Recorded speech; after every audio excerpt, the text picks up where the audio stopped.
The live TV, सच सबसे आगे। नमस्कार, द लाइव टीवी आप देख रहे हैं। आपके साथ मैं हूं आदित्य कुमार। चुनावी सरगर्मियां इस वक्त तेज हैं। 5 राज्यों में विधानसभा चुनाव का बिगुल बज चुका है। लिस्ट लगभग जारी हो चुकी है और अब सभी प्रत्याशी अब दमखम में जुटे हुए हैं। लेकिन राजस्थान से भारतीय जनता पार्टी के लिए बुरी खबर आ रही है।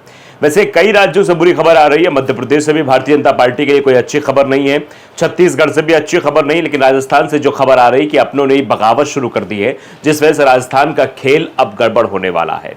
दरअसल राजस्थान में आप जान रहे हैं कि गहलोत किस तरीके से काम कर रहे थे और वसुंधरा की नाराजगी एक बड़ा मुद्दा था। यानी भारतीय जनता पार्टी में कई गुट थे। अब जिसको टिकट नहीं मिला है वो गुट सड़कों पर उतर रहा है और प्रदेश अध्यक्ष का पुतला तक फूंक रहा है। यानी जितनी ज्यादा तेज बगावत इस वक्त राजस्थान में देखने को मिल रही है, उतनी किन्हीं राज्यों में और किसी राज्यों में देखने को नहीं मिल रही है। ऐसा ही कुछ हाल हिमाचल प्रदेश में देखने को मिला था। फिर हिमाचल प्रदेश में भारतीय जनता पार्टी को सत्ता गंवानी पड़ी। कर्नाटक में ये सब देखने को मिला था, कर्नाटक में भी सत्ता गंवानी पड़ी। राजस्थान में जिस तरीके से प्रदेश अध्यक्ष का पुतला फूंका गया है, इससे कई सारे सवाल जरूर खड़े हो गए हैं। हम आपको तस्वीरों के माध्यम से दिखाना चाहते हैं। आप तस्वीर देखिए कि किस तरीके से यहाँ पर राजस्थान के जो कार्यकर्ता हैं, बीजेपी के कार्यकर्ता हैं, वो प्रदेश अध्यक्ष का पुतला फूंक रहे हैं। तस्वीरों में आप साफ तौर पर देख सकते हैं और लोग कह भी रहे हैं कि अगर बदलाव नहीं हुआ तो फिर ऐसे ही पुतला फूंका जाएगा और भारतीय जनता पार्टी का पूरा मध्य प्रदेश में विरोध किया जाएगा। आप जरा जुबानी भी उनके सुन लीजिए क्या कुछ कार्यकर्ता आखिरकार कह रहे हैं। अगर हमारी बात को नहीं सुना गया तो हम अपना इस्तीफा संगठन से देके जाएंगे। तो भारतीय जनता पार्टी के कार्यकर्ताओं का हाल तो आपने देख लिया किस तरीके का है और आने वाले समय में भारतीय जनता पार्टी के नेता किस तरीके से बगावत करेंगे, इसका अंदाजा शायद कोई नहीं लगा सकता है। और यही बगावत भारतीय जनता पार्टी को ले डूबेगी राजस्थान में। अब इसको हरियाणा यूथ कांग्रेस ने ट्वीट किया है। हरियाणा यूथ कांग्रेस ने ट्वीट करते हुए लिखा है कि पूरे राजस्थान में बीजेपी के नेताओं का विरोध हो रहा है। यह विरोध खुद बीजेपी के कार्यकर्ता कर रहे हैं। राजस्थान में बीजेपी बिखर चुकी है। चुनाव में खुद बीजेपी नेता और कार्यकर्ता अपनी पार्टी के प्रत्याशी को हराने के लिए काम करेंगे। राजस्थान में फिर से कांग्रेस तय है।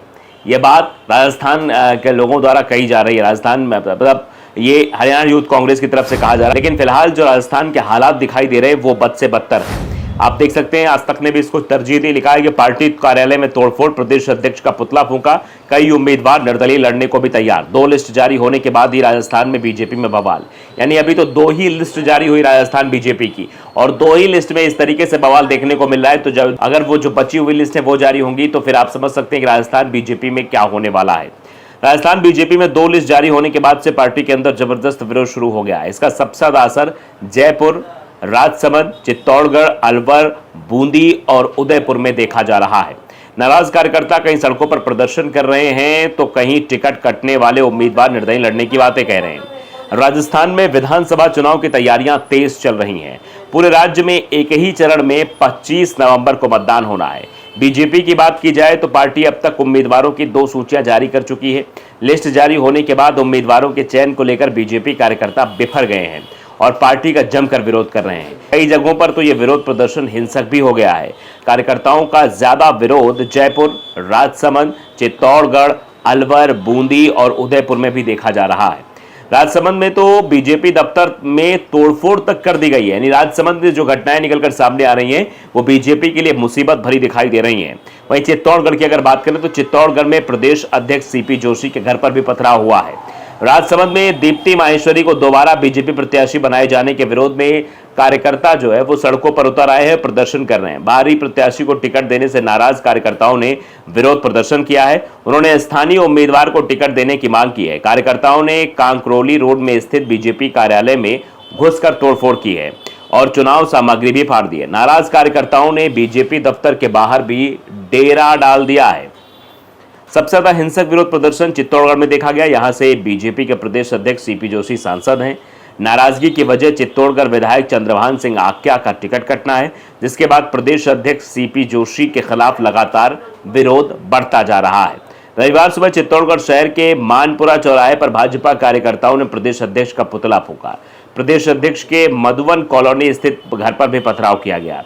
चित्तौड़गढ़ के गुलशन गार्डन में चंद्रभान सिंह आक्या ने कहा कि पार्टी के पास 2 दिन का समय है। यानी भारतीय जनता पार्टी राजस्थान में चेतावनी भी नेता दे रहे हैं कि 2 से 3 दिन का समय है, 2 से 3 दिन के समय में अगर टिकट में परिवर्तन नहीं किया गया, टिकट में बदलाव नहीं किया गया तो आने वाले समय में बहुत कुछ हो सकता है। उन्होंने ये भी कहा कि अगर पार्टी मुझे टिकट नहीं देती तो भी मैं चुनाव लड़ूंगा। मतलब आप समझ सकते हैं, जिसको उम्मीदवार पार्टी नहीं बनाएगी वो उसके खिलाफत में खड़ा हो जाएगा, तो स्वाभाविक तौर पर बहुत नुकसान उस पार्टी को जरूर हुआ। उदयपुर नगर निगम के उप महापौर पारस सिंघवी ने उदयपुर में भाजपा के ताराचंद जैन को प्रत्याशी बनाए जाने का विरोध किया है। वो कार्यकर्ताओं के बीच भावुक हो गए और कहा कि पार्टी को पुनर्विचार करना चाहिए, नहीं तो कड़ी लड़ाई लड़नी पड़ेगी। इस मौके पर पारस ने असम के राज्यपाल गुलाब चंद कटारिया पर भी निशाना साधा और कहा कि वो उदयपुर की राजनीति को दूषित कर रहे हैं। यानी गुलाब चंद कटारिया का भी नाम राजस्थान की सियासत में अभी भी गूंज रहा है, अभी भी उनकी चर्चा हो रही है। अलवर शहर में संजय शर्मा को बीजेपी से टिकट मिलने के बाद लोगों ने विरोध प्रदर्शन शुरू कर दिया। संजय शर्मा खिलाफ नारेबाजी की गई, ओम माथुर खिलाफ भी नारे लगाए गए। मांग थी कि बीजेपी अलवर शहर के वैश्य समुदाय से किसी नेता को टिकट दे। 2 बार वैश्य समुदाय के आने वाले बनवारी लाल सिंघल को टिकट दिया गया। वे 2 बार विधायक बने। साल 2018 में उनका टिकट काटकर संजय शर्मा को दे दिया गया था। अब दूसरी बार भी संजय शर्मा को टिकट दिया गया है। तो इसीलिए यहाँ पैराशूट बनाम स्थानीय की लड़ाई इस वक्त भारतीय जनता पार्टी के कार्यकर्ता ही भारतीय जनता पार्टी से लड़ रहे हैं। इससे आप अंदाजा लगा सकते हैं कि अब बाहरी किसी की जरूरत नहीं पड़ने वाली, क्योंकि अपनों में ही अब फूट जो है तेजी से बढ़ती चली जा रही है। सांगानेर की अगर बात करें, सांगानेर विधायक अशोक लाहोटी का टिकट कटने के बाद उनके समर्थकों ने रविवार को बीजेपी कार्यालय के बाहर विरोध प्रदर्शन किया। समर्थकों ने टायर जलाकर उग्र प्रदर्शन किया। समर्थकों का कहना है कि बाहरी क्षेत्र में बाहरी लोगों को किसी भी सूरत में बर्दाश्त नहीं किया जाएगा।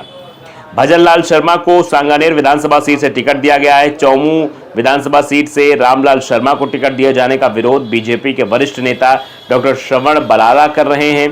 डॉक्टर श्रवण बराला ने निर्दलीय चुनाव लड़ने का ऐलान किया है। कोटा दक्षिण से संदीप शर्मा को टिकट दिया गया। इसके बाद स्थानीय बीजेपी नेता विकास शर्मा के कार्यकर्ताओं ने नाराजगी जताई है। विकास शर्मा के समर्थकों ने तलवंडी चौराहे पर संदीप शर्मा गो बैक के नारे भी लगाए। बूंदी में बीजेपी प्रत्याशी अशोक डोगरा का विरोध हो रहा है। बूंदी सीट से अशोक डोगरा लगातार जीत रहे हैं। इस बार उनका विरोधी खेमा उनका टिकट कटवाने की कोशिश में था। इस बार टिकट की घोषणा होते ही विरोधी गुट सड़कों पर उतर आया और जमकर नारेबाजी और विरोध प्रदर्शन किया। तो आप ये समझ सकते हैं कि किस तरीके से भारतीय जनता पार्टी के प्रत्याशियों का विरोध हो रहा है, भारतीय जनता पार्टी का विरोध हो रहा है। जिनको टिकट नहीं मिल रहा है वो निर्दलीय ताल ठोकने की बात कर रहे हैं। वो पार्टी को चेतावनी दे रहे हैं कि आपके पास सिर्फ 2 दिन का समय है। अगर आप इस पर विचार नहीं करते हैं, अगर आप पार्टी में टिकट नहीं देते हैं तो आने वाले समय में इसका परिणाम भी आपको भुगतना पड़ सकता है और मैं निर्दलीय पर्चा भरने जा रहा हूं। गौरतलब है कि आगामी राजस्थान विधानसभा चुनाव के लिए भाजपा की 41 उम्मीदवारों की पहली सूची से भी पार्टी के कई सदस्यों में असंतोष फैल गया था, जो केंद्रीय नेतृत्व के निर्णय लेने की प्रक्रिया से खुद को अलग थलग महसूस कर रहे थे। सूची जारी होने के अगले दिन 11 अक्टूबर को 7 दावेदारों और उनके समर्थकों ने पार्टी के खिलाफ विरोध प्रदर्शन किया था। तो अब विरोध प्रदर्शन तेज होता जा रहा है, मुसीबतें बढ़ती जा रही हैं। आने वाले समय में क्या होगा ये वक्त बताएगा, लेकिन अभी से अगर ये जो विरोध हो रहा है भारतीय जनता पार्टी का, इससे भारतीय जनता पार्टी के लिए आगे का चुनाव बहुत मुश्किल होने वाला है। तो लाइव टीवी को अगर आपने सब्सक्राइब नहीं किया जरूर करिए, बेल आइकन दबाइए ताकि सच खबर आप तक पहुंचती रहे। नमस्कार। द लाइव टीवी, सच सबसे आगे।